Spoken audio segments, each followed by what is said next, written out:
서류상으로는 협력업체 직원인데 하는 일이나 일하는 장소는 원청 직원하고 똑같다. 그럼 이 사람은 대체 누구의 직원일까요?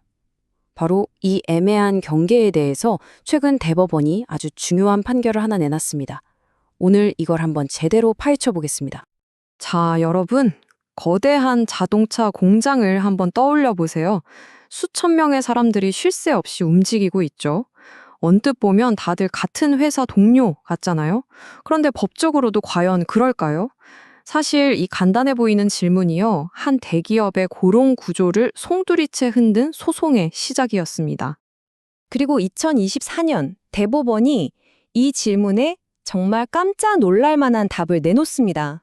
한 자동차 회사를 상대로 한 소송이었는데요. 법원이 글쎄 어떤 근로자는 직원 맞고 다른 근로자는 아니다, 이렇게 판결을 딱 나눠서 한 거예요. 아니 대체 왜 똑같은 공장에서 일하는데 이런 다른 결과가 나온 걸까요? 자, 이 판결을 제대로 이해하려면요, 이 사건의 가장 핵심적인 질문부터 짚고 넘어가야 합니다. 바로 이 사람들은 진짜 누구의 직원인가 하는 문제죠. 사건의 배경은 이렇습니다. 이 소송을 건 근로자들은요, 서류상으로는 협력업체 소속이었어요. 하청업체죠. 그런데 이분들이 실제로 일하는 곳은 원청, 그러니까 바로 그 자동차 회사의 공장 안이었고 거기서 상시적으로 근무를 했던 겁니다. 법적으로 보면 이 둘은 완전히 달라요. 직접 고용은 말 그대로 원청 회사가 직접 지휘하고 회사의 사업에 완전히 녹아들어 있는 거고요. 반면에 제대로 된 하청, 그러니까 도급은 하청업체가 독립적으로 알아서 업무를 지시하고 끝내는 구조여야만 합니다. 근데 바로 여기서 문제가 생기는 거예요. 만약에 원청 회사가 하청업체 직원들한테 일은 이 속도로 해라, 작업은 이런 방식으로 해라 지시하고 심지어 오늘은 몇 명 투입할지까지 관여한다면요? 이게 바로 법에서 말하는 불법 파견이라는 쟁점의 딱 핵심입니다. 그렇다면 법원은 이 애매한 관계를 도대체 어떤 기준으로 판단했을까요? 여기에 아주 중요한 5가지 잣대가 있습니다. 이 사건의 중심에는 근로자 파견이라는 법률 용어가 딱 자리 잡고 있습니다. 이게 뭐냐면요, 아주 간단히 말해서 A라는 회사에 소속된 근로자가 실제로는 B라는 회사의 지위를 받으면서 일하는 상황을 말하는 거예요. 그리고 이게 법에서 정한 요건을 어기면 바로 불법이 되는 거고요. 대법원은 이 불법 파견인지 아닌지를 따질 때 크게 5가지 기준을 종합적으로 봅니다. 여기서 제일 중요한 건 계약서에 뭐라고 쓰여 있냐가 아니라 실제가 어땠냐 하는 거예요.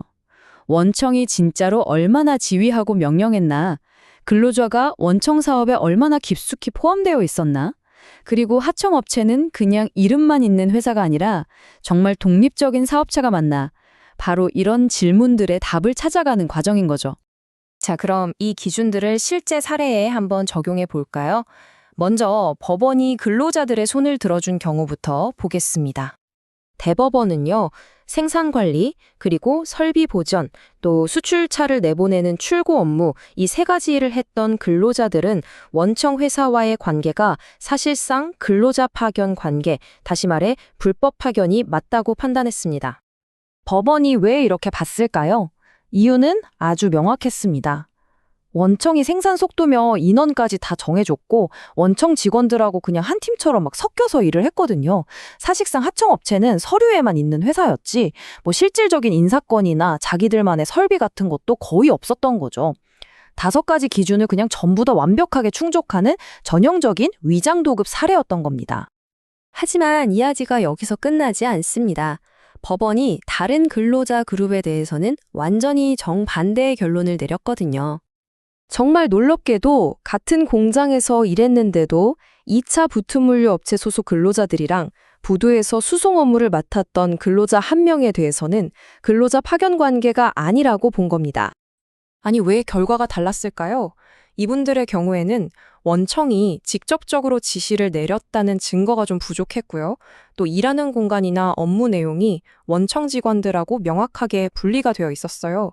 그리고 결정적으로 이분들이 소속된 회사는 독립적인 시설과 조직을 갖춘 진짜 사업체였던 거죠. 그러니까 앞선 사례와는 완전히 반대로 5가지 기준 중에 어느 것 하나 충족하지 못했다고 본 겁니다. 그런데 가장 복잡했던 사례는 따로 있었습니다. 바로 부두수송 업무를 담당했던 단 한 명의 근로자 사건인데요. 대법원이 이례적으로 여기서 판결을 딱 내리지 않고 사건을 다시 아래 법원으로 돌려보냈습니다.